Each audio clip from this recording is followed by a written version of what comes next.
Parce qu'il y a des étoiles qui ne brillent pas dans le ciel, mais dans le cœur des gens qu'on n'oublie jamais. Un soir de décembre, alors que la neige recommençait à tomber, Diana s'assit près de la fenêtre de son bureau. Elle ferma les yeux et crut entendre la voix familière. « Tu vois, Diana, les miracles ne s'arrêtent pas quand on s'en va. Ils changent juste demain. » Elle sourit, alluma une bougie et la plaça sur le rebord de la fenêtre. Dehors, les flocons dansaient, comme s'ils saluaient l'esprit de Charles Whitmore, toujours présent dans chaque éclat de lumière, dans chaque rire d'enfant et dans chaque porte ouverte sur la chaleur humaine. Si cette histoire a touché ton âme, partage-la pour que la lumière de Charles brille encore. Dis-nous en commentaire quel a été ton plus beau acte de gentillesse cette année. Et n'oublie pas, les miracles n'ont pas d'âge ni de forme. Ils habitent simplement là où l'amour ne s'éteint jamais. Katie, plus grande, courut vers lui et lui tendit un dessin. Un grand manoir, un sapin scintillant et 3 silhouettes se tenant par la main. Sous le dessin, elle avait écrit « Le vrai miracle de Noël, c'est quand quelqu'un t'ouvre sa porte et son cœur. » Cette année-là, le manoir Whitmore brillait de 1000 lumières, des rires, des chants, des familles réunies.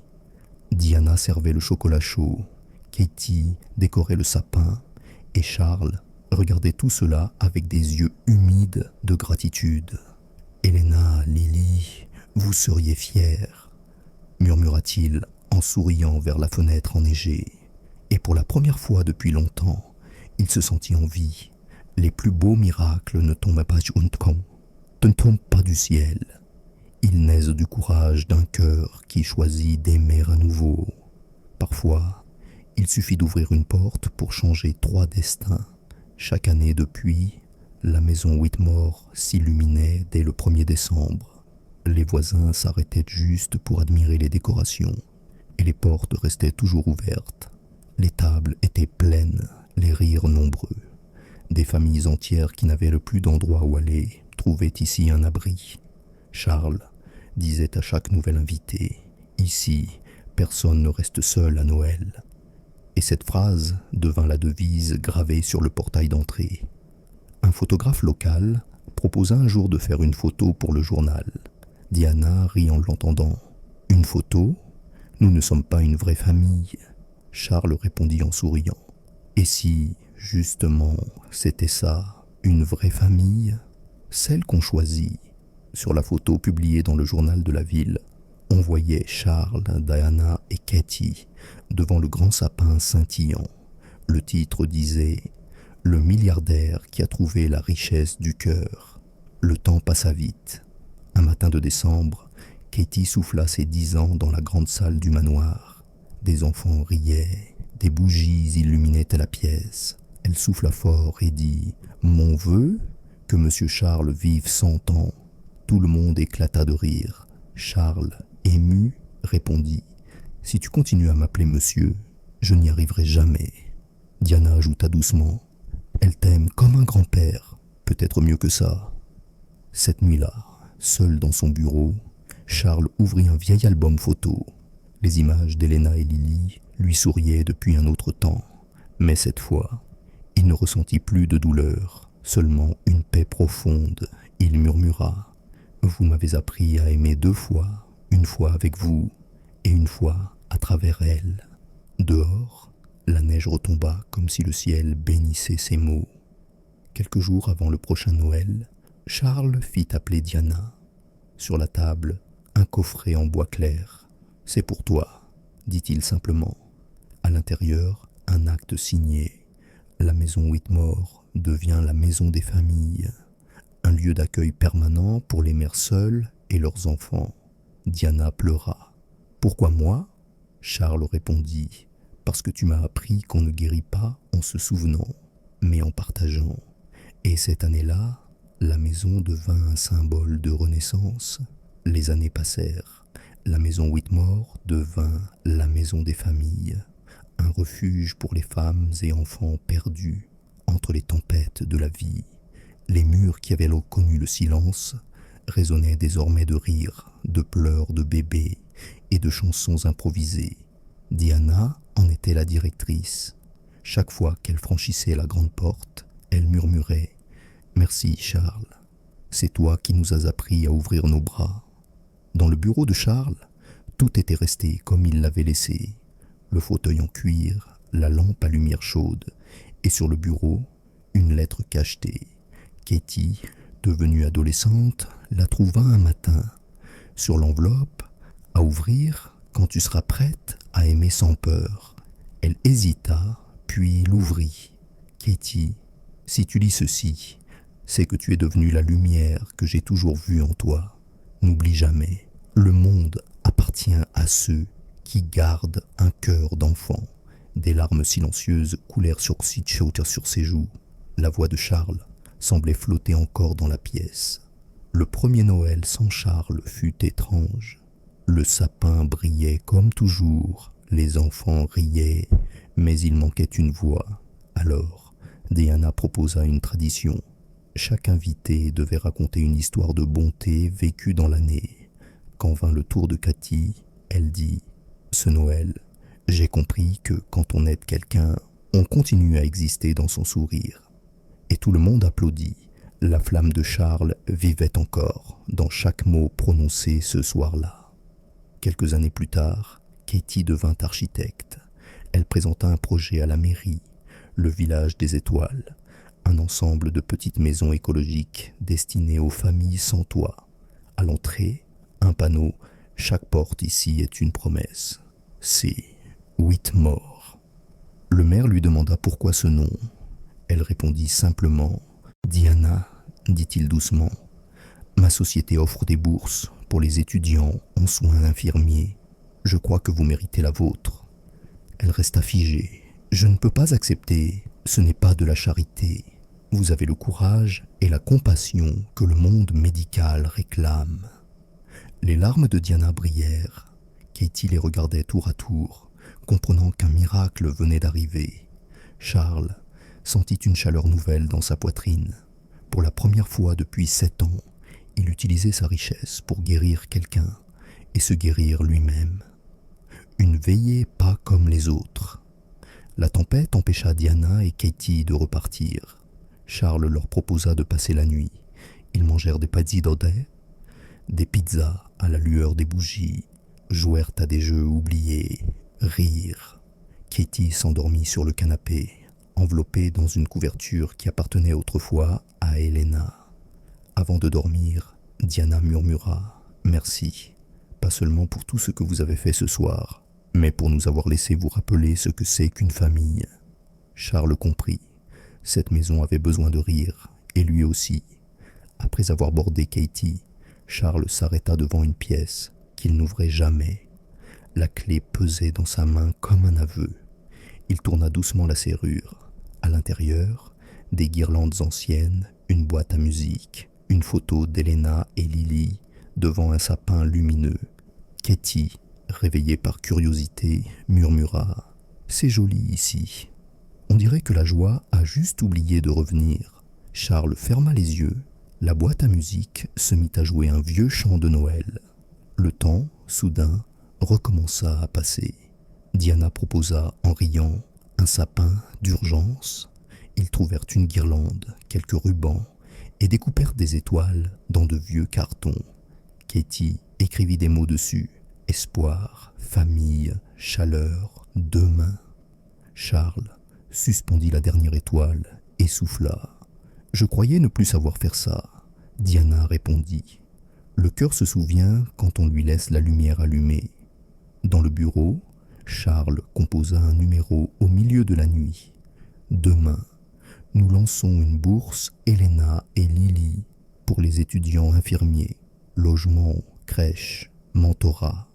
Et la première bénéficiaire s'appelle Diana. » Au bout du fil, on resta silencieux, puis un simple « Entendu, monsieur Whitmore ?»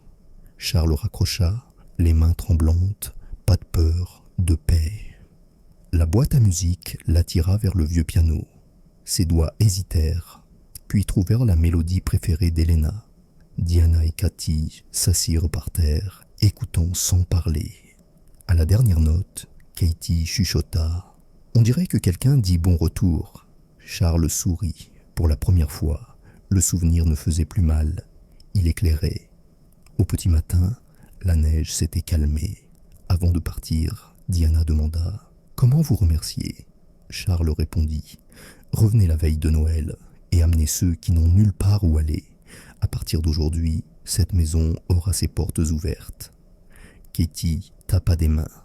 Alors, le Père Noël saura toujours où venir. Et le manoir, longtemps silencieux, apprit un nouveau rituel. Le soleil se leva sur un ciel encore poudré de neige.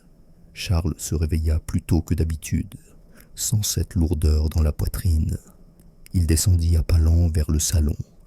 La petite Katie dormait toujours, une peluche dans les bras. Près du canapé, la boîte à musique continuait de tourner doucement. Il s'arrêta un instant, puis murmura « Merci, Elena, de m'avoir envoyé ces deux anges. » Dans la cuisine, Diana préparait du café. Elle portait la chemise que Charles lui avait prêtée la veille, un peu trop grande, mais pleine de chaleur. « J'ai trouvé de la farine, je me suis dit qu'on pouvait faire des crêpes. » Charles rit. Cela faisait des années qu'il n'avait pas senti l'odeur d'un petit déjeuner fait avec amour. Ils mangèrent ensemble, simplement, comme une famille oubliée qui se retrouvait enfin. Après leur départ, Charles retourna à son bureau. Dans un tiroir, il retrouva une vieille lettre jamais postée, écrite à Elena après l'accident. Il la relut, chaque mot résonnait différemment maintenant. Il ajouta une dernière phrase, « J'ai enfin compris. L'amour ne meurt pas, il change de forme et revient quand on lui ouvre la porte. » Puis il rangea la lettre, le cœur léger. Quelques semaines plus tard, les journaux parlèrent d'une nouvelle initiative, la Fondation des Cœurs Oubliés, créée par Charles Whitmore pour aider les familles seules pendant les fêtes. Des repas, des bourses, des abris. Et chaque année, il recevait des lettres d'enfants disant « Merci, Monsieur Charles. Grâce à vous, le Père Noël est revenu chez nous aussi. » 3 ans passèrent. Diana, diplômée, tenait dans ses mains le ruban de son diplôme d'infirmière. Charles était là, au premier rang, applaudissant comme un père fier. Chaque veille de Noël, Charles Whitmore, l'un des hommes les plus riches de la ville, s'asseyait seul dans son immense manoir. Dehors, la neige tombait lentement sur les vitres du sol au plafond, tandis que les familles de Zidand, du voisinage, se réunissaient autour de leur table. Ils possédaient tout ce que l'argent pouvait acheter. Une entreprise pharmaceutique valant des milliards, une maison capable d'abriter 50 familles et assez d'influence pour changer une vie d'un simple appel. Pourtant, depuis 7 ans, chaque 24 décembre, il restait assis dans le même fauteuil de cuir, un verre de whisky intact à la main, écoutant le même silence creux que la fortune ne pouvait combler. Ce Noël semblait pourtant différent, peut-être à cause de la neige qui dansait plus doucement sur la vitre, ou du rire d'enfant qui résonnait au loin. Charles posa la main contre la fenêtre froide et aperçut une jeune mère tirant sa petite fille par la main à travers la tempête. Elle semblait perdue, désespérée même. Quelque chose remua profondément en lui, un sentiment qu'il croyait mort depuis longtemps. 7 ans plus tôt, tout avait basculé. Sa femme, Elena, et leur fille, Lily, avaient trouvé la mort dans un accident la veille de Noël. Depuis, Charles s'était réfugié dans le travail, bâtissant un empire pour échapper à son chagrin. Mais la réussite sans amour n'était qu'un désert de chiffres et de trophées. La neige s'intensifiait. Sur les caméras de sécurité, Charles vit la même mère et sa fille lutter contre le vent devant ses grilles. La femme, 35 ans à peine, serrait un papier dans la main, sans doute une adresse. La petite, emmitouflée dans un manteau trop grand, peinait à avancer. Elles étaient dehors depuis 20 minutes au moins. Le froid devenait dangereux. Il hésita à appeler son équipe de sécurité, puis s'arrêta net. Il y avait dans le regard de cette femme la même détermination qu'Elena avait jadis. Cette manière de se débrouiller seule, coûte que coûte.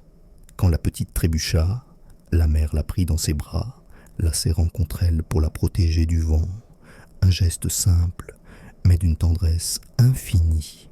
Charles sentit quelque chose se fissurer dans sa poitrine. La femme finit par s'approcher du visiophone. Sa voix, tremblante mais polie, résonna dans le bureau de Charles. « Bonsoir, je suis désolé de vous déranger, mais nous sommes perdus, et ma fille a très froid. Pourrions-nous simplement utiliser votre téléphone pour appeler un taxi ? Nous attendrons dehors, je vous le promets. » Ces mots le frappèrent comme un coup. Depuis combien d'années personne ne lui avait demandé de l'aide? La vraie. Pas une faveur d'affaires, ni un don avec son nom gravé sur une plaque. Elena aurait ouvert immédiatement. Et cette fois, il fit la même chose. Les lourdes grilles s'ouvrirent dans un bourdonnement métallique. La mère leva les yeux, stupéfaite. « Merci, merci infiniment. » Charles ouvrit la porte. L'air chaud du manoir s'échappa dans la nuit glaciale. La femme avançait lentement, tenant sa fille par la main. De près, il vit son visage fatigué mais doux, marqué par les épreuves. « Entrez, dit-il d'une voix enrouée. Entrez, ne restez pas dehors. » Elle lui sourit, les yeux pleins de gratitude. Derrière elle, la fillette, timide, observait le chandelier au plafond. « Je m'appelle Diana, et voici ma fille, Katie. Merci de tout cœur. »« Charles, répondit-il simplement. Katie chuchota quelque chose à sa mère. Diana rougit. Elle veut savoir si nous sommes dans un château. Charles sourit. Lily disait la même chose autrefois. Dans la cuisine, il leur prépara un chocolat chaud. Diana raconta leur histoire. Elle travaillait comme serveuse de nuit pour financer ses études d'infirmière. Elles étaient en route pour passer Noël chez sa sœur, lorsque leur vieille voiture était tombée en panne. Pendant qu'elle parlait, Charles l'observait. Cette femme seule, courageuse, portait en elle une force tranquille qu'il avait oubliée. Katie, curieuse, regarda autour d'elle. Pas de photos, pas de dessins d'enfants, seulement des murs froids et un frigo couvert de menus de restaurant. « Où est votre sapin de Noël ?» demanda-t-elle soudain. Charles resta muet. « Je n'en ai pas mis cette année. Mais alors, comment le Père Noël saura que vous vivez ici ?» Cette question le transperça. Il sentit son cœur se briser à nouveau et se réchauffer en même temps. Charles s'agenouilla devant la petite. « Tu sais, parfois, les adultes oublient comment être heureux. » Katie répondit avec sérieux. « Alors, d'autres personnes doivent leur rappeler comment faire. » Ces mots simples firent Wautsy fondre la glace autour de son cœur. Il se rendit compte qu'en fuyant la douleur, il avait aussi fui la vie. « Diana, dit-il doucement, ma société offre des bourses pour les étudiants en soins infirmiers. Je crois que vous méritez la vôtre. » Elle resta figée. « Je ne peux pas accepter, ce n'est pas de la charité. Vous avez le courage et la compassion que le monde médical réclame. » Les larmes de Diana brillèrent. Katie les regardait tour à tour, comprenant qu'un miracle venait d'arriver. Charles sentit une chaleur nouvelle dans sa poitrine. Pour la première fois depuis 7 ans, il utilisait sa richesse pour guérir quelqu'un et se guérir lui-même. Une veillée pas comme les autres. La tempête empêcha Diana et Katie de repartir. Charles leur proposa de passer la nuit. Ils mangèrent des pazzi d'odè, des pizzas à la lueur des bougies, jouèrent à des jeux oubliés, rirent. Katie s'endormit sur le canapé, enveloppée dans une couverture qui appartenait autrefois à Elena. Avant de dormir, Diana murmura « Merci, pas seulement pour tout ce que vous avez fait ce soir, mais pour nous avoir laissé vous rappeler ce que c'est qu'une famille. » Charles comprit. Cette maison avait besoin de rire, et lui aussi. Après avoir bordé Katie, Charles s'arrêta devant une pièce qu'il n'ouvrait jamais. La clé pesait dans sa main comme un aveu. Il tourna doucement la serrure. À l'intérieur, des guirlandes anciennes, une boîte à musique, une photo d'Elena et Lily devant un sapin lumineux. Katie, réveillée par curiosité, murmura « C'est joli ici. » On dirait que la joie a juste oublié de revenir. Charles ferma les yeux. La boîte à musique se mit à jouer un vieux chant de Noël. Le temps, soudain, recommença à passer. Diana proposa, en riant, un sapin d'urgence. Ils trouvèrent une guirlande, quelques rubans, et découpèrent des étoiles dans de vieux cartons. Katie écrivit des mots dessus. Espoir, famille, chaleur, demain. Charles suspendit la dernière étoile et souffla. « Je croyais ne plus savoir faire ça. » Diana répondit. Le cœur se souvient quand on lui laisse la lumière allumée. Dans le bureau, Charles composa un numéro au milieu de la nuit. Demain, nous lançons une bourse Elena et Lily pour les étudiants infirmiers, logement, crèche, mentorat. Et la première bénéficiaire s'appelle Diana. Au bout du fil, on resta silencieux, puis un simple « Entendu, monsieur Whitmore ». Charles raccrocha, les mains tremblantes, pas de peur, de paix. La boîte à musique l'attira vers le vieux piano. Ses doigts hésitèrent, puis trouvèrent la mélodie préférée d'Elena. Diana et Katie s'assirent par terre, écoutant sans parler. À la dernière note, Katie chuchota. On dirait que quelqu'un dit bon retour. Charles sourit. Pour la première fois, le souvenir ne faisait plus mal. Il éclairait. Au petit matin, la neige s'était calmée. Avant de partir, Diana demanda « Comment vous remercier ?» Charles répondit « Revenez la veille de Noël et amenez ceux qui n'ont nulle part où aller. À partir d'aujourd'hui, cette maison aura ses portes ouvertes. » Katie tapa des mains. « Alors, le Père Noël saura toujours où venir. » Et le manoir, longtemps silencieux, apprit un nouveau rituel. Le soleil se leva sur un ciel encore poudré de neige. Charles se réveilla plus tôt que d'habitude, sans cette lourdeur dans la poitrine. Il descendit à pas lents vers le salon. La petite Katie dormait toujours, une peluche dans les bras. Près du canapé, la boîte à musique continuait de tourner doucement. Il s'arrêta un instant, puis murmura « Merci, Elena, de m'avoir envoyé ces deux anges. » Dans la cuisine, Diana préparait du café. Elle portait la chemise que Charles lui avait prêtée la veille, un peu trop grande, mais pleine de chaleur. « J'ai trouvé de la farine, je me suis dit qu'on pouvait faire des crêpes. » Charles rit. Cela faisait des années qu'il n'avait pas senti l'odeur d'un petit déjeuner fait avec amour. Ils mangèrent ensemble, simplement, comme une famille oubliée qui se retrouvait enfin. Après leur départ, Charles retourna à son bureau. Dans un tiroir, il retrouva une vieille lettre jamais postée, écrite à Elena après l'accident. Il la relut. Chaque mot résonnait différemment maintenant. Il ajouta une dernière phrase. « J'ai enfin compris. L'amour ne meurt pas. Il change de forme et revient quand on lui ouvre la porte. » Puis il rangea la lettre, le cœur léger. Quelques semaines plus tard, les journaux parlèrent d'une nouvelle initiative. La Fondation des Cœurs Oubliés, créée par Charles Whitmore pour aider les familles seules pendant les fêtes. Des repas, des bourses, des abris. Et chaque année, il recevait des lettres d'enfants en disant « Merci, monsieur Charles. Grâce à vous, le Père Noël est revenu chez nous aussi. » 3 ans passèrent. Diana, diplômée, tenait dans ses mains le ruban de son diplôme d'infirmière. Charles était là, au premier rang, applaudissant comme un père fier. Katie, plus grande, courut vers lui et lui tendit un dessin. Un grand manoir, un sapin scintillant et 3 silhouettes se tenant par la main. Sous le dessin, elle avait écrit « Le vrai miracle de Noël, c'est quand quelqu'un t'ouvre sa porte et son cœur. » Cette année-là, le manoir Whitmore brillait de 1000 lumières, des rires, des chants, des familles réunies. Diana servait le chocolat chaud, Katie décorait le sapin et Charles regardait tout cela avec des yeux humides de gratitude. « Elena, Lily, vous seriez fiers » murmura-t-il en souriant vers la fenêtre enneigée. Et pour la première fois depuis longtemps, il se sentit en vie. Les plus beaux miracles ne tombent pas du ciel. Ils naissent du courage d'un cœur qui choisit d'aimer à nouveau. Parfois, il suffit d'ouvrir une porte pour changer 3 destins. Chaque année depuis, La maison Whitmore s'illuminait dès le 1er décembre.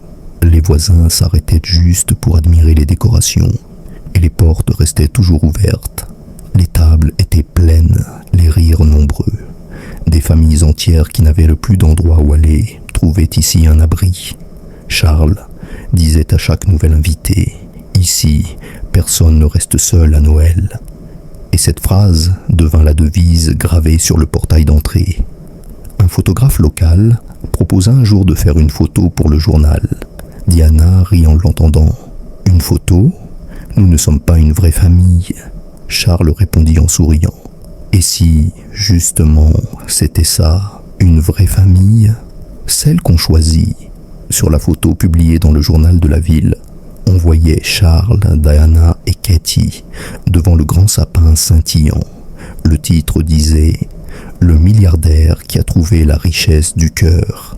Le temps passa vite. Un matin de décembre, Katie souffla ses 10 ans dans la grande salle du manoir.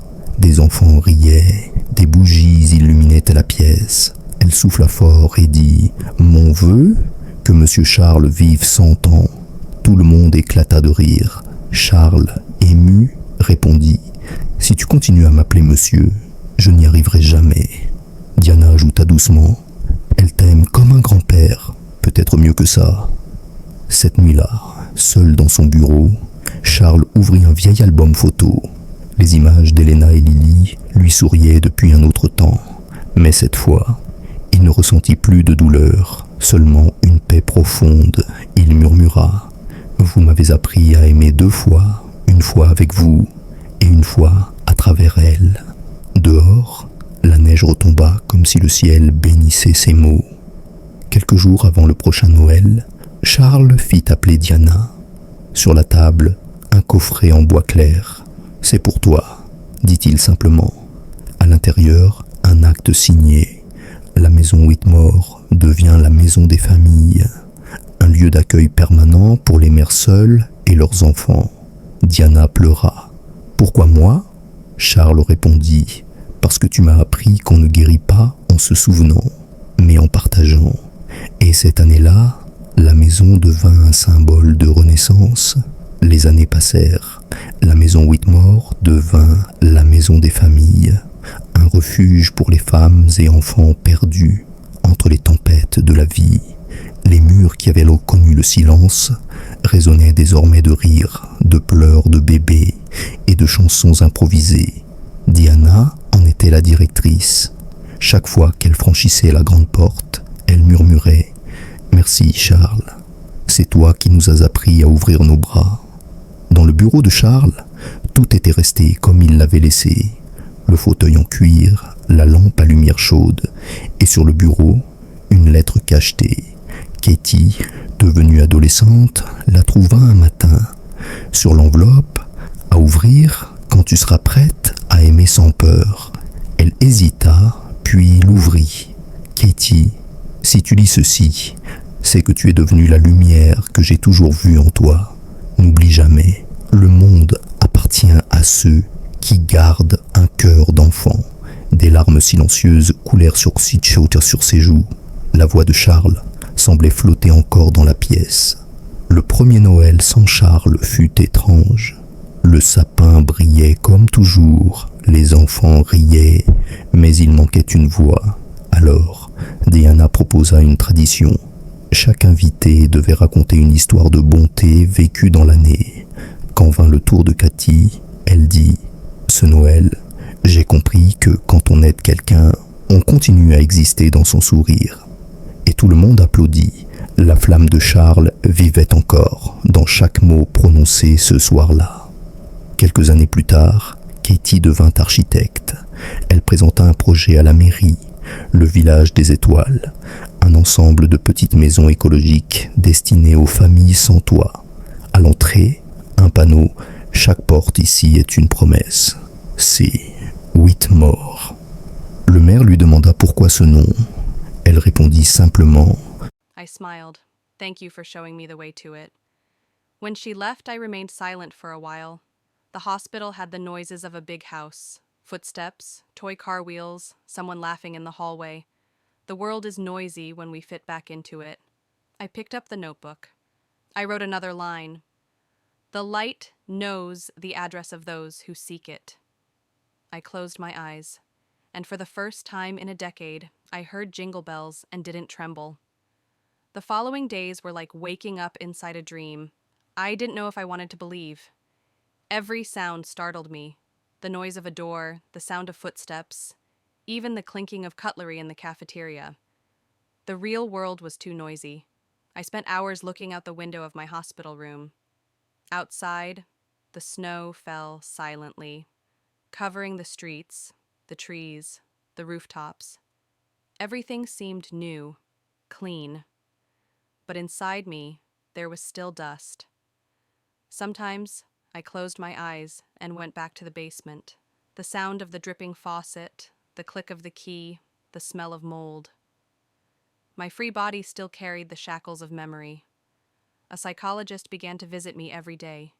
Her name was Claire. "You don't have to tell me everything now," she said. "Just what you want to let out." I found it curious how free people choose their words so carefully. One day, she gave me a mirror. "Look at yourself." I hesitated. 10 years without seeing my own face. When I finally lifted the mirror, I found a woman I didn't recognize. The eyes were mine, but there was something new there. It wasn't sadness, it was strength. Claire smiled. "This is the Sarah of now, the one who survived." I started writing every day in the notebook that Dr. Harris gave me. At first, I only wrote loose words: cold, fear, light, bells. Then, whole sentences began to emerge. And one day, I realized I wasn't writing about pain anymore, but about starting over. It was as if the paper was cleaning the floor where before there were only shadows. The police came back with news from time to time. They had found the house. Everything was still there. The dried-out cake on the table, the hanging lamp, the marks on the wall I made with the nail. "Do you want to see?" asked Detective Miller. "No," I replied. "I've seen enough." I didn't need to go back there to prove I'd won. Sometimes winning is simply refusing to relive it. He was arrested days later in another city. He tried to deny everything, but the evidence was everywhere. When they told me, I didn't feel relief. I felt emptiness. Because revenge doesn't heal. Only the truth sets you free. And the truth is, he stole 10 years. But he didn't take my soul. The press started showing up. The girl who survived 10 years. The Christmas miracle. The headlines called me many things. But I just wanted to be called by my name. Sarah. A few months later, the hospital discharged me. I went back to my parents' house, a place different from what I remembered. The living room seemed smaller. The kitchen smelled the same. My room still had old photos on the wall, a teenage girl smiling, not knowing what time would do to her. I touched the yellowed paper and thought, I'm still here. I've just changed form. Sometimes, at night, I would wake up to the sound of the key turning, but I soon realized it was the wind hitting the window. Fear still lived within me, but it no longer ruled. I started therapy, went back to school, and months later I began visiting schools to talk about safety, about listening for warning signs, about not giving up. I used to tell people, hope is stubborn. Even locked up, it finds cracks. Many cried. Others hugged me. I understood every tear because I've cried them all. When the next Christmas arrived, I decided to go back to church. The same one I ran into, barefoot, bleeding, and scared. This time, I walked. The snow fell lightly, as if the sky had decided not to scare me anymore. The lights twinkled slowly, and the city seemed at peace. Inside the church, the choir sang again. I recognized Anna's voice even before seeing her. She was in the first row, wearing the same red scarf. When she saw me, she smiled, that kind of smile that hugs without needing to touch. I waited for the song to end and approached. I knew you'd come back, she said. I promised myself. She took a small candle from her bag and handed it to me. This is to be lit every year, on the day you want to remember that the light has won. I held the candle, looked at the altar, and felt something different. It wasn't guilt. It wasn't sadness. It was gratitude. For the first time, I was able to be grateful for what I lived through, not because I deserved it, but because I survived. Sometimes people ask me how it was. I say the kidnapping lasted 10 years, but the rebirth took time too. I learned to relearn,